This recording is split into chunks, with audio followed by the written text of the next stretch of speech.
Karena perolehan suara Andika sudah jauh lebih baik dibandingkan Pak Ganjar. Nah, khawatirnya ya nanti tahun 2029, takutnya yang diusung sama PDI Perjuangan bukan lagi Pak Ganjar, tapi Andika misalkan.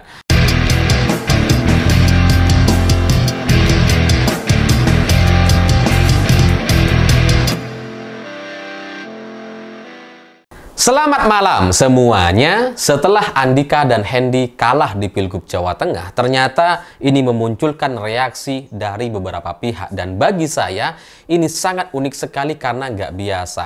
Kalau dari kelompok orang-orang yang anti dengan PDI Perjuangan, mereka ngejekin, ngetawain, terus nyerang Bambang Pacul dan sebagainya, itu biasa aja, wajar gitu. Karena memang mereka anti dengan demokrasi, anti dengan PDI Perjuangan. Tapi kalau dari orang-orang kelompok yang pro terhadap demokrasi, juga bagian dari orang-orang yang mendukung calon-calon yang diusung oleh PDI Perjuangan, juga ikut mengomentari atau bernada sama dengan kelompok-kelompok yang anti terhadap PDIP, ini bagi saya unik gitu.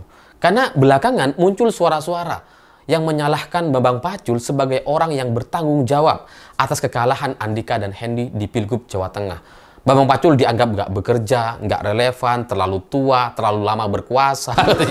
Perlu diganti sebagai ketua DPD PDI Perjuangan Jawa Tengah. Bagi saya ini lucu sekali gitu. Kok bisa gitu?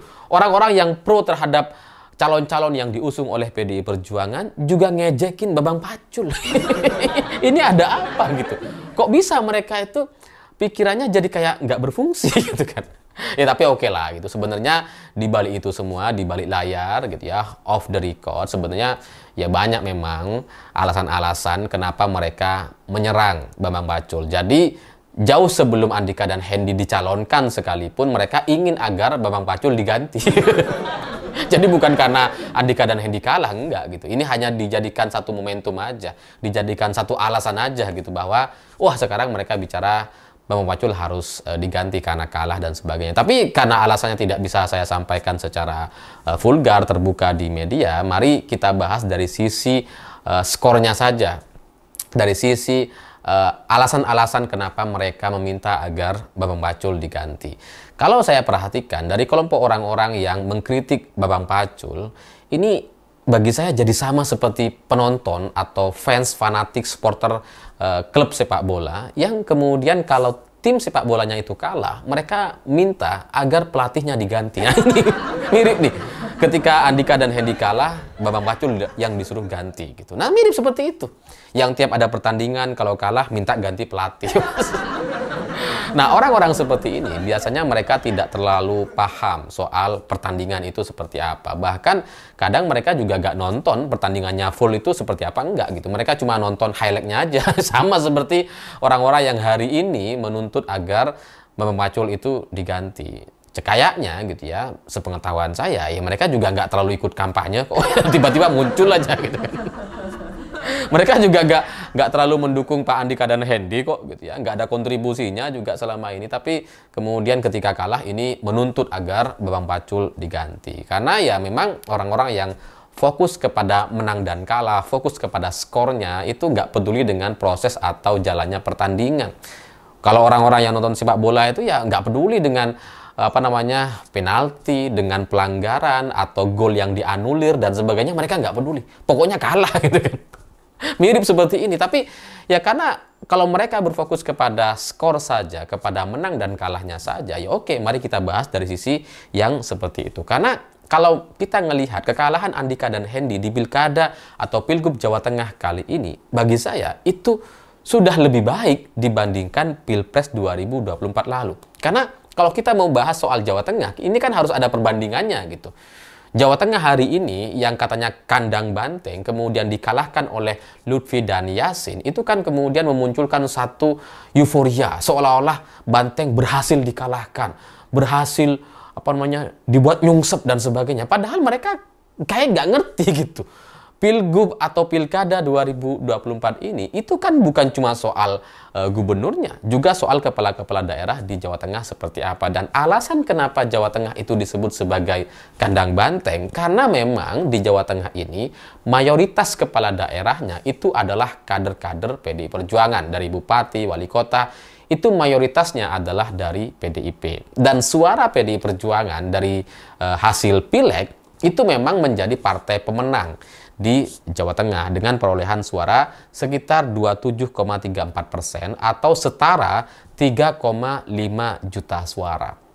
Jadi kalau PDI Perjuangan disebut sebagai partai pemenang gitu ya, pemenang di Jawa Tengah tapi gubernurnya kalah, ya benar gitu. Tapi secara angka, secara data, semenang-menangnya PDI Perjuangan di Jawa Tengah itu 27,34, bukan di atas 51% gitu kan. Jadi ya kalau misalkan PDI Perjuangan mengusung calonnya sendiri dan kemudian kalah dengan kekalahan yang nggak terlalu telak gitu ya, 40% masih didapatkan oleh Andika dan Hendy, bagi saya itu ya luar biasa gitu. Kalau kita kemudian mau bandingkan dengan Pilpres 2024 lalu, karena di Pilpres Pak Ganjar itu kalahnya tuh lebih buruk dibandingkan Andika dan Hendy. Pak Ganjar di Pilpres 2024 lalu hanya mendapatkan 6,9 juta suara. Nah, kalau di Pilpres lalu kemudian Bambang Pacul disalahkan, ini nggak masuk akal gitu. Karena suara Pak Ganjar juga sudah lebih besar dibandingkan suara Pileg PDI Perjuangan di Jawa Tengah. Memang sekali lagi Jawa Tengah adalah kandang banteng. PDIP partai pemenang, iya. Tapi tidak di atas 51% gitu kan. Hanya 27,34%. Menang ya menang, dibandingkan partai lain, wah sudah top lah, sudah partai pemenang. Ya samalah seperti skala nasional, PDI Perjuangan itu kan partai pemenang pemilu. Ya meskipun suaranya cuma 18% gitu, tapi ya pemenang gitu. Ya tapi nggak mungkin kemudian kita diharuskan punya calon yang harus juga memenangkan Pilgub, karena di Jawa Tengah ini PDIP menjadi partai pemenang. Karena di Pilgub itu tidak hanya butuh 27,34%, tapi butuh di atas 50% atau lebih besar dibandingkan lawannya gitu kan. Ya tapi ya oke lah, karena sekali lagi mungkin para fans fanatik yang menyerang Bambang Pacul hari ini tuh hanya terfokus kepada skornya, tidak peduli dengan latar belakang atau referensi-referensi yang ada di baliknya, maka kemudian mereka hanya pengen menyalahkan saja. Tapi ya mari kita coba bandingkan antara pilkada kali ini dengan Pilpres. Karena ini mirip-mirip gitu. Dengan strategi yang sama gitu ya. Ya PDI Perjuangan maju sendiri, katakanlah maju sendiri, meskipun di Pilpres itu kan didukung sama P3 juga. Tapi ya P3 kan tidak terlalu signifikan gitu. Menghadapi lawan yang secara strategi dan cara itu persis sekali. Mulai dari intimidasi kepala desa, pengerahan kepala desa, pengerahan partai coklat dengan segala logistik, baliho, terus kemudian sembako, dan yang terpenting adalah serangan fajar di hari H yang sangat-sangat terkomando, yang uangnya itu ya nggak terbatas sama sekali, unlimited gitu ya. Pokoknya berapapun suara itu kemudian dihajar semua oleh mereka. Tapi di Pilkada 2024, di Pilgub Jawa Tengah, Andika dan Hendy sudah sebenarnya mendapatkan suara lebih baik dibandingkan Pak Ganjar. Karena kalau Pak Ganjar dengan perolehan 6,9 juta suara, Andika dan Hendy hari ini itu mendapatkan 7,8 juta suara. Artinya ada penambahan 1 juta. Artinya Pilgub Jawa Tengah hari ini dengan metode atau cara-cara yang sama, setidaknya ada 1 juta orang yang tobat gitu ya. Ada 1 juta orang tambahan yang sudah kebal dengan sembako dan serangan fajar. Yang kalaupun mereka dikasih sembako, dikasih serangan fajar, mereka tetap memilih calon dari PDI Perjuangan. Bagi saya ini sudah bagus gitu. Ini satu perkembangan gitu ya. Lebih baik dibandingkan Pilpres. Jadi kalau hari ini ada orang meminta Bambang Pacul untuk diganti, aneh gitu. Lawang sudah lebih baik kok malah disuruh diganti gitu. Ya karena kalau bicara soal kalah ya kalah gitu. Ya gimana nggak kalah kalau sudah menghadapi soal serangan fajar yang sangat terkomando, yang sangat unlimited uangnya, yang di berbagai daerah dikasih serangan fajar dan kita tidak bisa melakukan hal yang sama. Wajar aja kalah gitu. Ya, tapi sekali lagi ini sudah jauh lebih baik dibandingkan Pilpres 2024. Dan secara persiapan atau latar belakangnya ini juga sangat luar biasa. Andika dan Hendy itu kan baru muncul sekitar Agustus. Pak Andika itu kan sebelumnya lebih sering di Jakarta. Bukan orang Jawa Tengah juga, baru pindah ke Jawa Tengah ya karena menjadi calon gubernur di Jawa Tengah gitu kan. baru pindah beliau itu. Baru ikut kampanye, baru menemui warga Jawa Tengah sejak bulan Agustus lalu. Hanya dalam hitungan bulan, suaranya bisa mencapai 40% atau 7,8 juta suara. Bagi saya itu luar biasa gitu. Sangat hebat sekali kalau sudah menghadapi Parcok, serangan Fajar, kemudian Bansos. Udah hebat itu suaranya. Dibandingkan dengan Pak Ganjar yang secara latar belakang memang orang Jawa Tengah, gubernur 2 periode, berkuasa 10 tahun, tapi kemudian suaranya tidak lebih baik dibandingkan Andika dan Hendy. Jadi secara progres ini sudah lebih baik gitu. Jadi kalau kemudian menyalahkan Bambang Pacul dan meminta agar Bambang Pacul itu diganti, rugi bagi saya gitu. Karena Bambang Pacul sudah menemukan setidaknya sedikit perlawanan untuk memperbaiki kualitas suara PDI Perjuangan di Jawa Tengah meskipun dihajar oleh Partai Coklat, Bansos, dan serangan Fajar. Jadi dari data ini saja, Pilkada atau Pilgub Jawa Tengah kali ini itu sangat-sangat luar biasa. Jadi kalau mau menyalahkan Bambang Pacul gitu ya, bagi saya ya kayaknya lebih pantas untuk kemudian ditanyakan kepada Pak Ganjar. Pak Ganjar itu berkuasa 2 periode tuh, 10 tahun di Jawa Tengah. Kalah telak. Masih mendingan Andika dan Hendy gitu. Jadi ya kalau dengan situasi yang seperti ini seharusnya itu bisa dijadikan satu pelajaran dan bahan evaluasi agar di pertandingan selanjutnya kita bisa jadi lebih baik. Bukan kemudian nyalah-nyalahkan Bambang Pacul gitu. Karena kalau mau dievaluasi ya semuanya aja dievaluasi gitu. Termasuk soal Partai Coklatnya tadi. Karena kalau cuma mau menang aja, emang nggak bisa gitu. Kalau sudah berhadapan dengan Partai Coklat ini yang punya kuasa, punya komando, punya logistik nggak berseri, kemudian bisa melakukan serangan fajar yang sangat tersistematis, terkomando di berbagai daerah. Siapa yang bisa lawan gitu? Partai mana yang bisa lawan? Nggak ada gitu. Jadi ya bagi saya suara-suara yang mengkritik atau menyalahkan Bambang Pacul hari ini itu hanyalah suara-suara dari kelompok orang-orang pro terhadap Ganjar yang fanatik dengan Pak Ganjar, yang pendukung Ganjar, dan kemudian mulai merasa was-was dengan kehadiran Andika. Ya karena terbukti secara perolehan suara dalam hitungan bulan saja suara Andika melampaui suara Pak Ganjar yang berkuasa 10 tahun di Jawa Tengah. Bayangkan gitu. Ini kan sangat fenomenal sekali.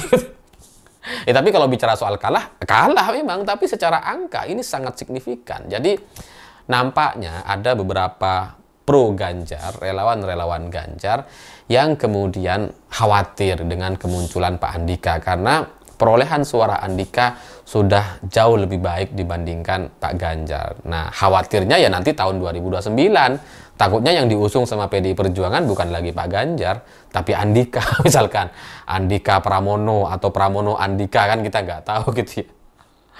Atau Andika Anies. Itu soal nanti lah. Tapi ya memang saya melihat ada kegalauan, kekhawatiran atau rasa was-was dari orang-orang yang pro terhadap atau fanatik terhadap Pak Ganjar. Saya sendiri juga pendukung Pak Ganjar di Pilpres 2024 lalu, tapi mendukung karena ya diusung oleh PDI Perjuangan. Saya nggak bikin kelompok relawan dan sebagainya, enggak. Nah, sekarang nampaknya orang-orang yang lebih fanatik dari saya, yang lebih mendukung Pak Ganjar itu mulai was-was dengan kehadiran Pak Andika. Apalagi saya mendukung Pak Andika. Itu jadi kayak, wah saingan ini gitu kan. Sama-sama PDIP, sama-sama di Jawa Tengah, lebih baik hasilnya. Gitu kan. Ya, jadi ya bagi saya itulah situasi di Jawa Tengah yang kemudian cukup mengkhawatirkan bagi kelompok pro Ganjar atau relawan-relawan fanatik Ganjar yang kemudian meminta agar Bambang Pacul itu dievaluasi atau dikoreksi gitu. Karena kalau Bambang Pacul itu masih tetap berkuasa atau menjadi ketua DPD PDI Perjuangan di Jawa Tengah, jangan-jangan di Pileg 2029 atau di Pilpres 2029, jangan-jangan sudah ada muncul satu formula cara untuk mengalahkan Partai Coklat, serangan Fajar, dan Sembako, dan semua intimidasinya. Jangan-jangan sudah ada muncul suaranya itu, caranya gitu ya. Karena dibandingkan Pilpres dan Pilkada kali ini, itu perolehan suaranya sudah membaik gitu. Sudah ada perbaikan. Ini kalau diperbaiki lagi ya, bisa jadi kita bisa menang meskipun PDI Perjuangan hanya mengusungnya sendiri. Tapi ya pada akhirnya bagi saya PDI Perjuangan sangat-sangat luar biasa karena dengan serangan fajar, dengan dukungan Partai Coklat, dengan intimidasi kepala daerah, dan pengerahan-pengerahan oknum di berbagai wilayah, ternyata dari sisi kabupaten dan kota di Jawa Tengah, PDI Perjuangan masih bisa dibilang sebagai partai yang memang menguasai Jawa Tengah. Karena dengan banyaknya kepala daerah yang kader atau wakil bupatinya atau wakil wali kotanya itu adalah kader PDI Perjuangan, ini menunjukkan bahwa mereka sangat tegar sekali gitu. Yang diserang dengan serangan fajar, Partai Coklat dan sebagainya, mereka tetap bisa menang.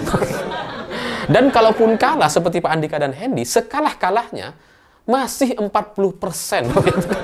Itu kan luar biasa, dan ya kita seharusnya patut kemudian mengapresiasi dan mengucapkan terima kasih kepada seluruh tim yang sudah berjuang di lapangan. Bukan kemudian menyalahkan pihak-pihak tertentu demi kepentingan pribadi dan kelompoknya. Saya pikir itu. Terima kasih sudah menonton.